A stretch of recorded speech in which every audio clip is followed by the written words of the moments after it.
السلام علیکم فرینڈز، سعودی news update کے ساتھ میں ہوں آفتاب احمد اور آپ دیکھ رہے ہیں آل ٹپس ویڈیو یوٹیوب چینل۔ سعودی عرب سے پاکستانیوں کی واپسی، ایک دن میں 4 پروازیں۔ سعودی عرب سے پاکستانیوں کی واپسی کا عمل تیز کر دیا گیا اور ایک دن میں 4 خصوصی پروازیں ریاض اور جدہ سے گئی ہیں۔ Pakistan international air lines PIA کی 3 خصوصی پروازیں منگل کو ریاض سے پشاور اور ملتان پہنچ گئیں۔ جدہ سے سعودی عربین ایئر لائنز کی ایک خصوصی پرواز اسلام آباد پہنچی ہے، جبکہ ملتان جانے والی 2 پروازوں میں 140 اور پشاور جانے والی خصوصی پروازوں کے ذریعے 250 مسافر سعودی عرب سے پاکستان پہنچے ہیں۔ پشاور جانے والی پرواز سے 16 پاکستانیوں کی میتیں بھی بھیجی گئی ہیں۔ سفیر پاکستانی راجہ اعجاز، ڈپٹی ہیڈ آف مشن اور کمیونٹی ویلفیئر عطاشی مسافروں کو الوداع کہنے کے لیے ایئرپورٹ پر موجود تھے۔ یاد رہے کہ حکومت پاکستان نے کرونا وائرس کی وبا کے باعث سعودی عرب سے واپس آنے کی خواہشمند پاکستانیوں کی وطن واپسی کے لیے خصوصی پروازوں کا سلسلہ شروع کیا ہے۔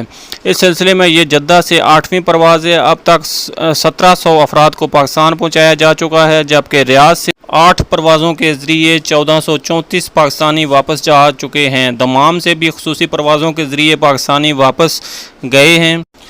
ریاض میں سفارتخانہ پاکستان اور جدہ میں پاکستان قونصلیٹ PIA کے عملے کے تعاون سے سعودی عرب سے پاکستانیوں کی بحفاظت وطن واپسی کے انتظامات کر رہے ہیں۔ سعودی عرب میں اس وقت ہزاروں پاکستانی وطن واپسی کے لیے خواہشمند ہیں، جن میں سے بیشتر وزٹ یا بزنس ویزے پر آئے تھے یا ان کا خروج نہائی لگا تھا اور وہ سفری پابندیوں کے باعث واپس نہیں جا سکے تھے۔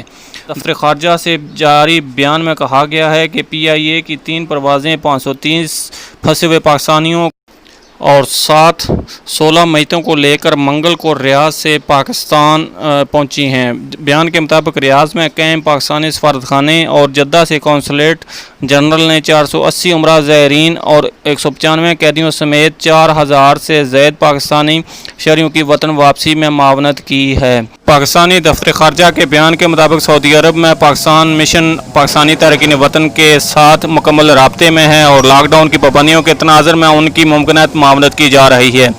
ریاض میں پاکستان کے سفارتخانے کی درخواست پر پاکستانیوں کی واپسی کے لیے سعودی عرب جانے والی خصوصی پروازوں کی تعداد میں اضافہ کیا جا رہا ہے۔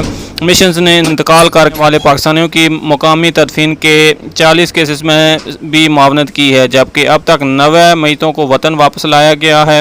بیان میں کہا گیا ہے کہ وزیراعظم کی ہدایت کے تحت بیرونی ملک پھنسے ہوئے پاکستانیوں کی وطن واپسی کے لیے وزارت خارجہ امور کوششیں جاری رکھے گی۔ تو فرینڈز، یہ تھی آج کی نیوز اپڈیٹ۔ اگلی اپڈیٹ کے لیے ہمارے چینل کو لازمی سے سبسکرائب، ویڈیو کو لازمی سے لائک اور اپنے فرینڈز کے ساتھ شیئر بھی کر دیجیے گا۔ ملتے ہیں کسی نیکسٹ ویڈیو میں، تب تک کے لیے اللہ حافظ۔ پاکستان زندہ باد۔